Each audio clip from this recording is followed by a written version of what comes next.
The one constant through all the years, Ray, has been baseball. America has rolled by like an army of steamrollers. It's been erased like a blackboard, rebuilt and erased again. But baseball has marked the time. This field, this game, is a part of our past, Ray. It reminds us of all that once was good, and it could be again. Oh, people will come, Ray. People will most definitely come.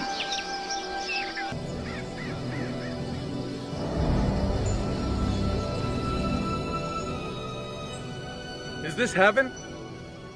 No, it's Arkansas.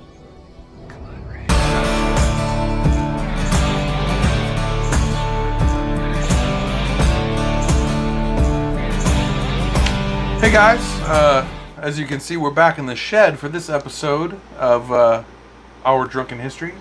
Yeah, Zach got an air conditioner installed out here, and it's a pleasant 76 degrees in the shed. And dropping.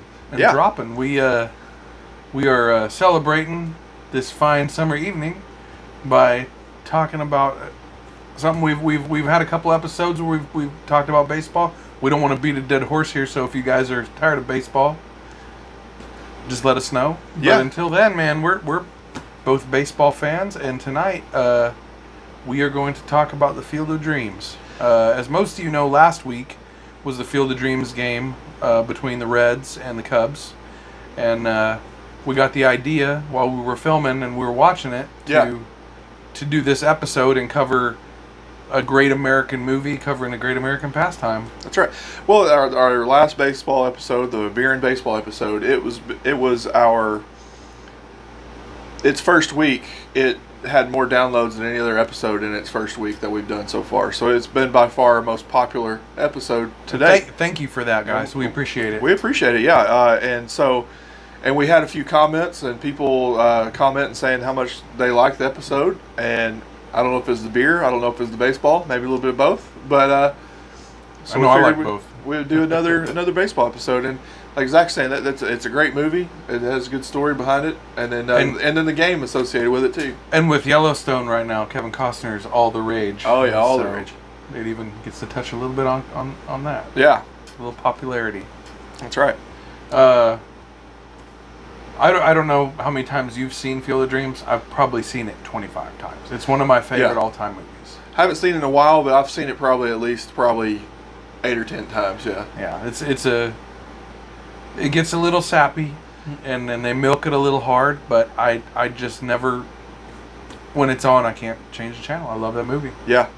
I've seen it on Amazon Prime, and then it comes on TV, on the TBS or something every once in a while. And so it's like you said, it's on. It's a good movie, so you don't flip the channel, just stand there and watch. And it's sentimental. Yeah. It's not only it's from your youth, it's from my youth, it's from many of your youth. You guys watched it growing up. Yeah. But it's that story of the you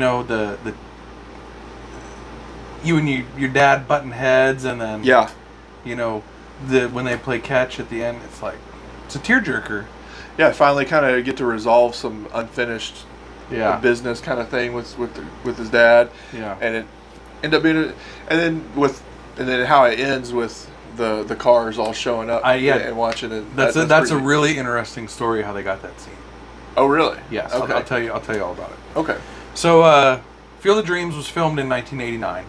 It was based on a book written in 1982 called Shoeless Joe. Yeah. By an author whose last name is Kinsella. That's where they got the name for Ray Kinsella in the movie. Okay. And his dad, John Kinsella. Yeah. And it kind of chronicles the movie centers around the 1919 Chicago White Sox World Series team, most commonly known as the Chicago Black Sox. Yeah. Back then it was the Black Sox before they. Do you know why it was the Black Sox? No. So, there's debate over this. So the Black Sox, because they were blackballed, there was 8 guys who got caught cheating in the World Series. They threw the World Series for money from gamblers.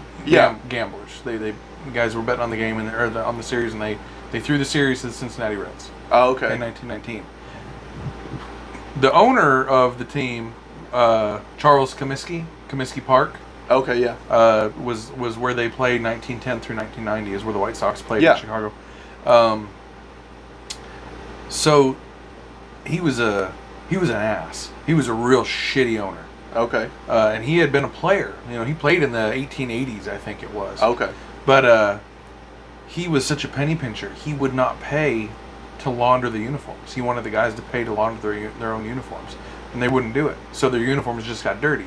Yeah. So there's a big debate over whether the Black Sox name came because of the scandal and they were blackballed, or because they just played in dirty uniforms. Oh, that's and it has yet to be decided on where it actually came from. Well, and I mean, I guess both could be correct though too. That's true. Yeah. So the movie, as you know, we'll just give like a quick rundown of the movie. Yeah.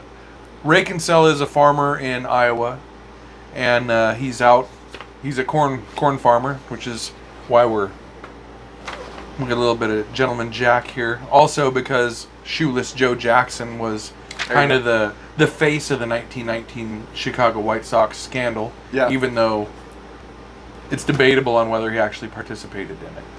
And I'll cover that as well. But, so, Gentleman Jack for Shoeless Joe Jackson and its corn whiskey. Anyway, he's out in his cornfield, and here's the voice. If you build it, he will come. Yeah. Gets a vision, builds a baseball field.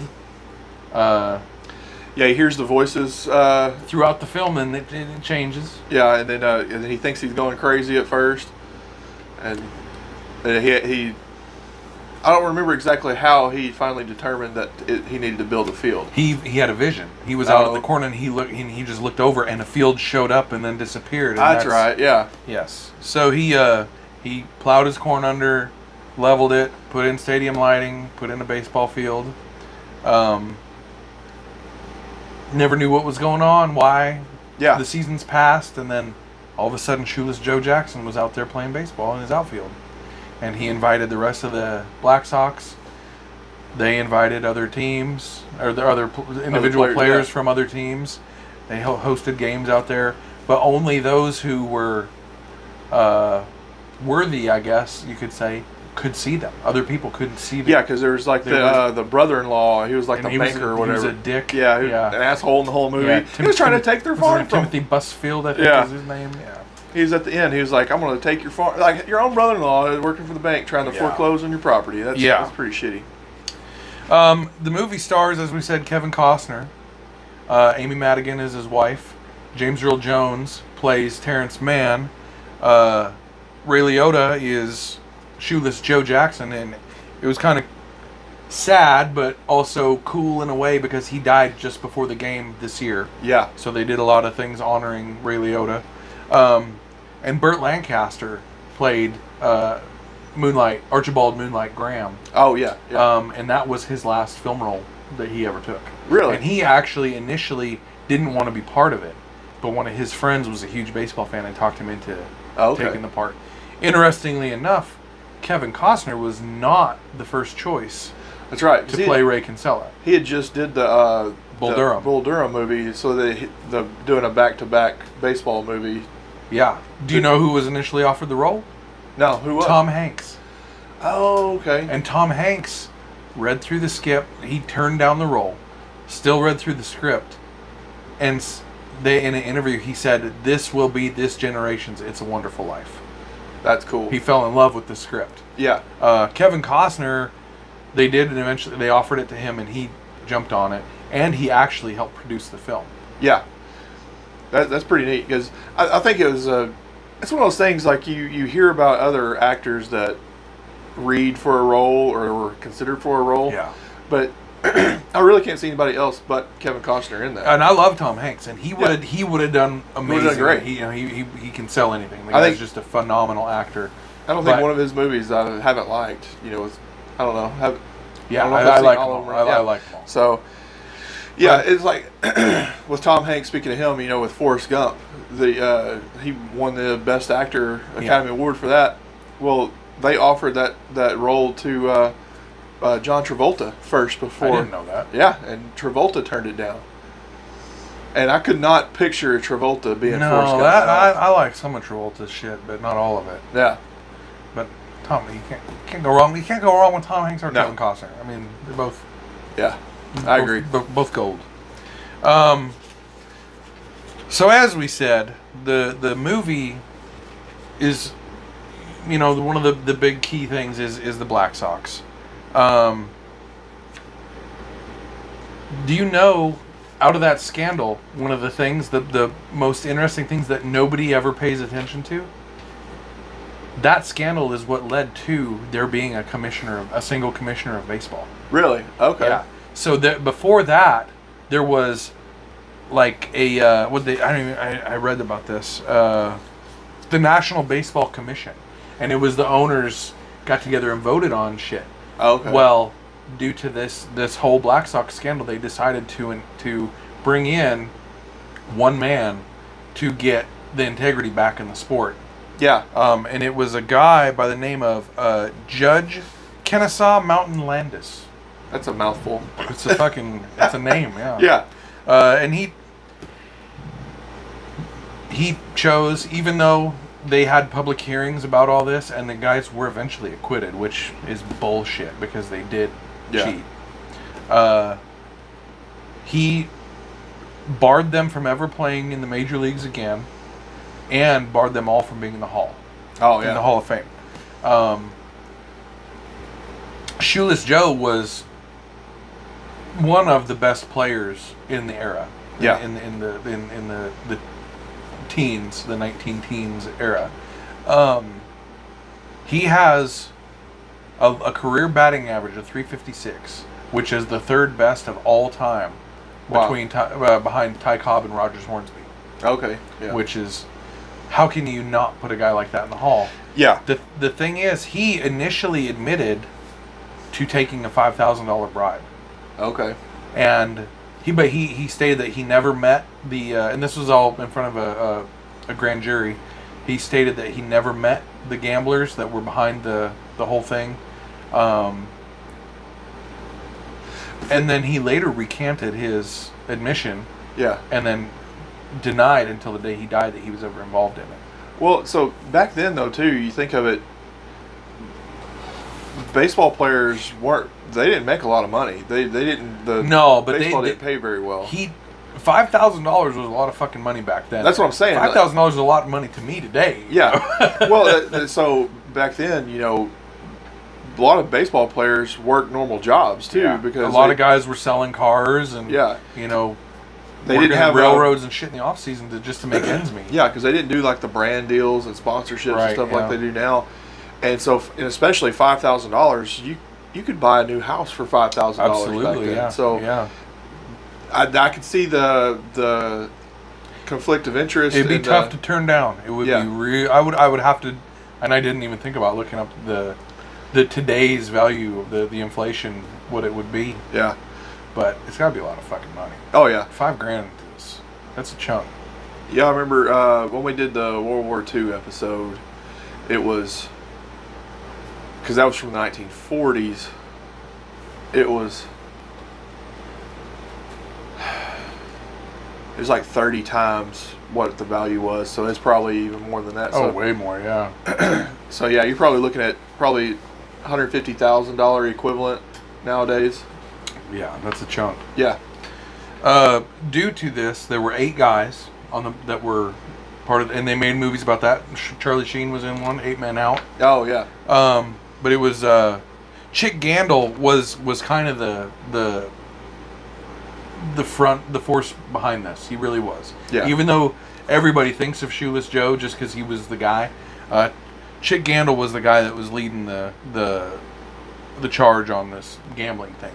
But it was a Chick Gandil, Eddie Chacot, Happy Felsch, Lefty Williams, Shoeless Joe, Fred McMullen, and 2 guys I never heard, Swede Risberg and Buck Weaver. Okay. Were the 8 guys who were involved in the scandal. Yeah. They none of them besides Shoeless Joe would have made it to the Hall. Yeah. But they fucked him. One thing about the movie, too, which is kind of cool that not many people know, Moonlight Graham was an actual baseball player. Archibald Moonlight Graham was a real baseball player. Okay. Which I knew from reading about this before. He played for the New York Giants. He was put in as a right field defensive replacement, which the movie did go into. He never fielded a ball, never even touched a baseball. And when the game ended, he was on deck. He never got a major league at bat. Because they talked about that in the movie, too. Yeah. He never... I believe they changed the year. In real life, it was 1922. And I think in the movie, they made it in 1905. Or maybe I got the years mixed up. But yeah. I believe those are the 2 years that it was. But he actually did go to University of Maryland and become a doctor. And then move to... what's the name of the town? Chisholm? So let's see. Yeah, Chisholm, Minnesota.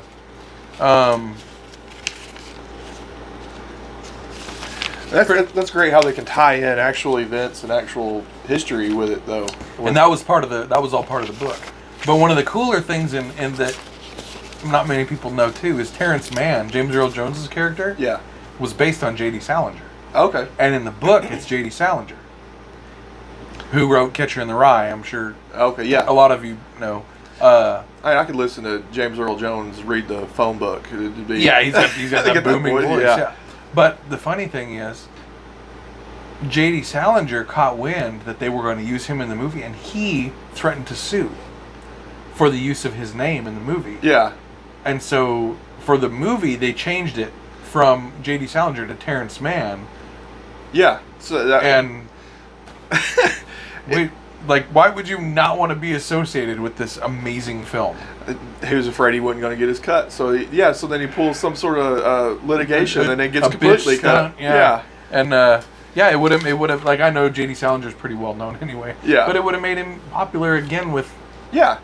You know, another avenue. Another generation to get your name out there. Yeah. The filming of the movie took place in Dyersville, Iowa. Yeah. It was at like 4 or 5 farms that they used to film. Yeah. And they built the field like on the property line of 2 farms that are right there next to each other. Yeah. So I believe they built 2 fields. Oh yeah, one for And the one farmer plowed his up and turned it back into corn, and the other one kept his and used it as a tourist trap. And there's 65,000 people a year go to this field. So if you do the overhead views on the actual the Major League field, you can see they're joined by a walking path. Yeah. So you can go back and forth and actually see the house. Yeah, because in 2019, they built a new field there at that farm for the new Field of Dreams game that they plan on having every year now. Yeah. They were supposed to have their first game in 2020, and it got postponed and canceled because of COVID. Yep. But it was initially supposed to be between the Yankees and White Sox. Yeah. And then, due to the shortened season, they replaced the Yankees with the Cardinals, and 10 days before the game was to be played, they canceled it for logistical reasons. Yeah. And then played it the following year with the Yankees and White Sox. And I don't know if you watched the game. I watched it. I didn't watch. I watched some of the highlights of it, and when they because Kevin Costner came out, he threw the first. He was incredible. Yeah, he gave a little speech he gave was amazing. All the players walked out of the corn. That was a really neat touch. I'll be straight with you, man. I teared up a little bit. I did. They did a really good job with it. Yeah. But the coolest part of that to me was the game itself. You had some of the best players in the game. You had Judge and Stanton both hit homers into the corn. Yeah. And even though I'm a Yankees fan, the game couldn't have ended any better than it did with Tim Anderson hitting a walk-off home run. Yeah. For the White Sox to win. Just a storybook ending. It was an extra innings too, wasn't it? Yeah. So it was such a good game. So you had drama going on. Oh God, yeah. It was fucking amazing start to finish. Yeah. Yeah, I thought it's pretty neat because and they modeled that field, the new field that the MLB built, off of the White Sox. Off of Comiskey. Yeah, off of Comiskey Park. Yeah, because I think it's like an 8,000 seat stadium, and it's a more intimate venue. It's supposed to be a lot closer to the action and more of an old timey baseball stadium versus it's this. I want to go there someday. Yeah. I'm gonna make it. No question. they need to have like some minor league games and stuff there. They do. They do. They do. Yeah. The games leading up to it. I know the Quad City River Bandits play there a lot. Okay. Which, what a cool. Yeah. Because I watched some of the minor league games up there on TV. It was great. The cool thing that they did this year, and it sucked because Ray Liotta had just died. Yeah. Just weeks before the game. They dedicated a lot of it to him. But this year was the Cubs and the Reds. Yeah. And it was Kevin Costner couldn't make it due to a scheduling conflict. But it was really cool the way they did it, because Ken Griffey Sr. and Ken Griffey Jr., they both played for the Reds at different times. And they played for the Mariners together. They're the only father-son combination ever, probably that ever will be, that hit a home run in the same game for the same team. Yeah. But they both played for the Reds. Griffey Jr. grew up in Cincinnati because his dad was a Red. And with them playing in the game, they brought them both out to play catch in homage to John and Ray Kinsella playing catch at the end of Field of Dreams. That's pretty cool, yeah. Really neat. Really touching. Yeah. I remember one of my favorite Griffey highlights is when they were both playing for the Mariners together. There was just a routine fly ball hit to left field, and Griffey Sr. was playing left field, and he was set up to catch this fly ball, and Junior comes flying in and catches it right in front of his dad, and gives his dad a little wink or whatever. It's like, this is... You son of a bitch. His dad just sat there with a hand on his hip, like shook his head, like, you asshole. Man, when it comes down to the best baseball player I have ever seen in my life, Griffey is. Yeah. I have a really hard time deciding between him and Bo Jackson. And Bo Jackson's career obviously didn't pan out the way that he wanted it to, got cut short. But those two were just on a whole other level from everybody I have ever seen. Oh, well, Bo Jackson was just such a phenomenal athlete. Just best all-around athlete I've ever seen. And back when we were kids, if you remember the Bo Knows commercial, Bo Knows baseball, Bo Knows all these other sports, and they had him all playing all these different things on the TV commercials. But yeah, that dude... My bedroom growing up, I had the poster of him with the shoulder pads holding the baseball bat with his arms draped over it. Such a cool poster. Those two were just out of this world good. I met Griffey at a celebrity golf tournament in Vegas. Griffey, he had the size. He probably could have made a wide receiver, and he had the speed. The dude's a monster. Yeah. He's huge. And he was fast. Dude, his arms are fucking enormous. Really cool guy. Yeah. Super nice, man. He was signing autographs for kids. Man, signed one for me too. Oh, heck yeah. But he was really he wasn't a dick, man. He was like super down to earth, really approachable, really good guy. Yeah, that's pretty neat. Yeah. Someone that you want like as a role model for your kids. Yeah, you always like hearing the stories like that because you hear some of the negative stories of running into celebrities that are assholes or wanting to charge for autographs or different things. It's good when you there's a lot of them out there that are probably like that. They probably get overshadowed by the negative encounters. Oh yeah, but there's it's always good to hear about the. No, it was a cool experience to meet him, but I wish he played for the Yankees. Jeter's my all-time favorite player, but he's not the best player I've ever seen.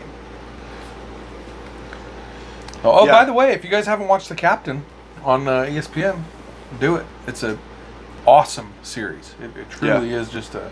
Yeah, I've got to watch that. It's on my playlist too. It's. I watched the whole Michael Jordan series. Yeah. And I'm biased because I'm obviously more of a baseball fan than a basketball fan. Yeah. I thought The Captain was way better. See, I actually just started rewatching the Last Dance series with my kids. I was going to have them watch it because we were talking about Michael Jordan. The kids these days, don't know how good he was, and I haven't watched a lot of basketball since I was a kid. And my dad was a huge basketball fan when I was growing up. And he played. He was still the best 3-point shooter I've ever seen in person in my life. Really? Yeah. Oh fuck. Yeah, he's a sniper. Another Larry Bird. I mean, I don't know that I would put him in that Larry Bird, Steve Kerr, Steph Curry class. Yeah. But I mean, for just a normal walking around guy, he'd kick anybody's ass. That's what we're gonna. We need to do another episode. We need an episode on some of the great basketball players of. Oh, I'm down for that. In the days. So yeah. Yeah, it sucks because it's not going to be current guys. Because I mean, like I said, my dad has never seen LeBron play a game. Well, I mean, and it's just different style basketball. Yeah, LeBron's a great player. I just, LeBron's one of those players, almost like Tom Brady. You either love him or you hate him. He's polarizing. Yeah, and he is a great basketball player. I just don't really care for him personally. I didn't have any feelings towards him at all until he went to the Heat. Oh, okay. And the way, not necessarily him leaving Cleveland, but the way that he did it. Yeah, I thought was a dick move. For me, one thing that always rubs me the wrong way, and I understand he's a great ball player, but he's always acting like he has a chip on his shoulder. He doesn't have to have the attitude or just play and shut up. And he doesn't have to brag like he does. Like I think it's a quote Jordan had said at one point, but maybe somebody else said it. Maybe it just got attributed to him. But he said, if you're good enough, people will do your bragging for you. You don't have to say a word. Yeah.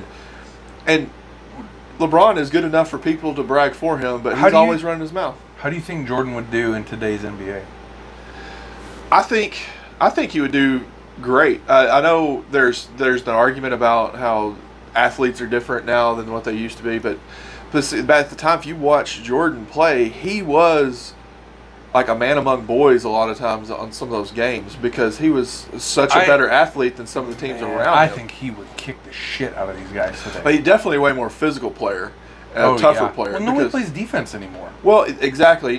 Jordan played in some of those teams against like the 80s and 90s Pistons. Bill Laimbeer, yeah, and not a guy I'd want to charge in the paint against. No, those guys that would tee off and foul, and there's several games. Jordan come out with a bloody nose or a busted lip and stuff like that. Guys would throw elbows. Yeah. It was, but I liked it. Oh yeah, it was hockey. It was hockey basketball. Yeah, and now there's a lot of players that I don't think could handle that. As much as I like Steph Curry, he's the best shooter I've ever seen. Oh yeah, yeah. Seen him throw up shots from like almost half court and make them. But as good of a shooter as he is, I don't know if he could handle the physicality of the 80s and 90s basketball. Then guys played dirty, man. Yeah, everything has gotten less physical. Yeah, I mean, hockey is less physical. Football. Yeah, everybody's like How do you think Marino would do in today's NFL? Oh, the way they can't even touch a quarterback nowadays. Yeah, Marino he'd throw for 100,000 yards in his career. Yeah. He would. You think of I remember when he threw 5,000 yards and it was like a huge deal. Yeah. Well, you think of even Joe Montana or Steve Young and some of those guys that just would get pounded yeah. But in today's NFL, and not to shit on Rodgers or and Brady's old school to a point. There's just not. Do you remember watching Favre get just fucking lit up and then get up and be like, good hit? He'd get up with his helmet sideways and looking through an ear hole. Yeah, those guys today would just. I mean, with the protection that they're afforded, it would be. Oh yeah. Yeah, it would be a nightmare. I would like to see how Favre. Marino in today's NFL would throw for 6,000 yards in a season. Yeah, I think so. I mean, because he was doing that before it was cool, kind of thing. He's the best. He's not the best quarterback I've ever seen, but he's the best passer I've ever seen. Well, yeah, because he was passing the ball for those yards like that back when most offenses were run dominant, and now it's kind of flipped on that. Yeah, we'll have to do a football episode. Well, actually, we have a football episode in the works, actually, guys. So we'll work on that. Get it ready for football season coming up. Yeah, and the thing is like when you go to a football game, like the ones I've never been. I've been to 2 NFL games. I've been to a handful of college games, and they're rowdy and they're a blast. They're a fucking good time. Don't get me wrong. But I've been to over 13 baseball games, and it's that are major league, and then I've been to a fucking 1,000 minor league games. Yeah. And it's just a better atmosphere for me. Yeah, I mean, it's different. It's a different atmosphere, that's for sure. Baseball, in my opinion, is the very best first date you can take somebody on. Okay. Because it's a long enough time to where you spend time together. It's a short enough time to where if it's not going well, you can dip out after and not look like a dick. Yeah. It is quiet enough to where you can talk, but it's loud enough where other people aren't going to be listening to your conversation. Yeah. There's other shit. There's something going on, so you're not tied into being the entertainment. Yeah. It takes the pressure off both parties. But what if the girl don't like baseball? It doesn't matter. She's there for the date, right? And then you can take the time to explain, to mansplain. Mansplain? Oh, you're going to offend some people with that. But I mean, yeah, it's not mansplaining. No, it's explaining to somebody who's not into baseball how baseball is. It hasn't, like, as I know some girls who are fucking batshit about baseball, and they know more about it than I do, and I consider myself like a above average student when it comes to the game. I'm a. That's a pretty good analysis. But I just it's you can pick or choose day game versus night game. There's alcohol available, but it's not being rammed down your throat like at a bar. Yeah. It's there's food to eat, and you can pick and you can go eat a fucking chili dog, or you can actually get something that's some a lot of the baseball better. Stadiums have like restaurants now with the with like the pavilion or patio that overlooks the field and stuff too. Yeah, it's I just baseball games are the best first date you can go on, and after that they're just an awesome date. I mean they truly are. Keisha and I go to Razorbacks games every year, and we go to some of the Naturals games, and it's just it's always a good time. It never disappoints. Yeah, we went to a couple of the Razorback softball games last year, and we went to an Oklahoma softball game, and those were fun. It's a blast. Yeah, it is a really good time. I highly recommend it if you guys want to go on a date. Go to a baseball game. Well, especially like I know here, I know not all the stadiums are like that, but both the baseball and softball stadium, they have the berm and the outfield where you can bring a blanket or lawn chairs and. That I love that about minor league games. Is most minor league and most college stadiums have something very similar to the grassy knoll. Yeah, you can go out there and you just throw a blanket down and chill out, and I that's so much fun. That's where we try to sit when we go to the Razorbacks games. That was what's really cool, especially which I haven't been to a baseball game, but the softball, the berm. If you sit on the outfield out there, you can bring a cooler and you can like bring a picnic and sit there and set your blanket up and. For years with the SEC, they didn't allow beer sales at games. Yeah. So it was BYOB if you stayed on the grass. Yeah. So you could roll. Now they have beer at the stadium you can drink. Yeah. But still, a lot of people bring their own cooler and set out lawn chairs and hang out in the grass. Yeah. And it's a fucking good time. And that makes an awesome afternoon. You can sit out there, have your sandwich and drink you some beers and watch a game. Yeah, I love it. Yeah. It's pretty. One more thing I wanted to say about. Field of Dreams, the movie, is a big honor. In 2017, it was selected by the Library of Congress to the National Film Registry. It'd be like archived for posterity? Like for all time. Like that's pretty neat. That's amazing. Yeah. And then for a movie that didn't win an Oscar, like the two. But it has stood the test of time. I mean, it truly has, and I love Costner, because, so like Dances with Wolves was his big, that was a great movie. But and rightfully so. Like he directed it, he wrote it. I heard he's doing another Western epic right now. Oh, okay. That he's filming about westward expansion. But anyway, I loved him in Bull Durham. Yeah. I loved him in Field of Dreams. He was awesome in For Love of the Game, where he was the pitcher for the Tigers that threw the perfect game. Yeah. He's a legitimate baseball fan that made his baseball movies better than a normal movie. You know, he was able to expand on his own love and show that, you know, and nurture his project to be this great movie. Well, he made the movies too. They were about baseball, but they were more than baseball too. It had some really good messages with it too. Yeah. So, another thing I saw that I thought it was kind of funny with the whole when they built the Field of Dreams for the movie.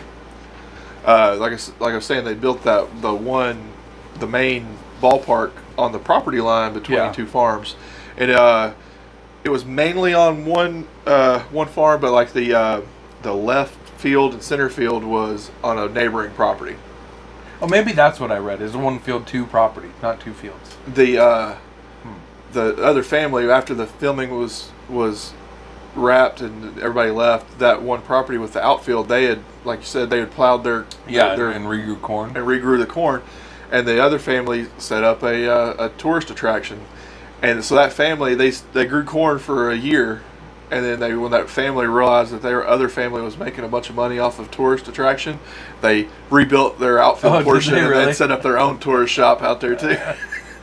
Oh, that's awesome, man. Yeah. So one thing I read that was interesting to me was actually the way it was filmed. So all of the internal scenes where they were in buildings and houses or whatever, they filmed those first. Okay. And then they filmed all the outdoor stuff after, because they were waiting on the corn to grow. Oh, okay. They planted it, and then the outfield, they wanted to do real grass, obviously, in the outfield, but they couldn't wait for it to grow. Okay. So they hired the Dodgers team field guys, their groundskeepers, and then they also hired the groundskeepers from the Rose Bowl to come in and lay sod that looked like natural grass. Oh, wow. Which sod is natural grass, but I mean to hide the seams and make it look like a a seeded outfield. Yeah. Yeah, and they did a fucking awesome job. Yeah, you can't tell. Yeah. The way it looks. So. Well, that's the Field of Dreams, guys. Field of Dreams, yeah. If you haven't seen it, you are doing yourself an injustice. My brother has not seen the movie. If you have Amazon Prime, you can go watch it right now. It's on there. Yeah. You won't be disappointed. It's a great family movie. Watch it with your kids. Yeah, it's just all the underlying storylines too of you know, kind of the hippie generation and into it's just a fucking good movie. Sit down and watch it with your kids. And then after you're done with that, go to YouTube and watch the highlights of the actual Field of Dreams ball games from last year and this year. And then after that, put your kids to bed and watch all our episodes. Yeah, there you go. Guys, we appreciate you hanging out with us again in the shed. We appreciate you listening to our stuff and giving the comments. As we always say, drive safe, have your plan. Don't risk anything it's just not worth it. That's right. We appreciate you guys. Be sure to like and share our videos. Follow us on YouTube, on Twitter and TikTok. All the likes and follows and shares, that helps us out, helps us grow our channel, and helps us spread our message. Yep. We appreciate it, guys. We'll see you. Hey, Trav, want to have a catch? Yeah, I'd like that.